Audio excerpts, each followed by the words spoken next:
পাশের কদম গাছে বসে কতটিয়া আমার মনে কষ্ট দিয়া করে করলা বিয়া বন্ধু রে।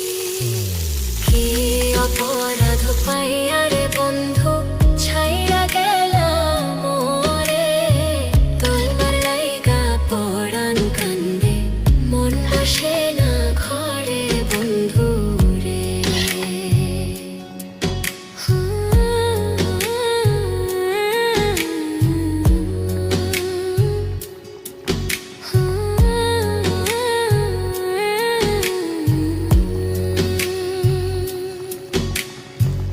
তুমি এখন সুখে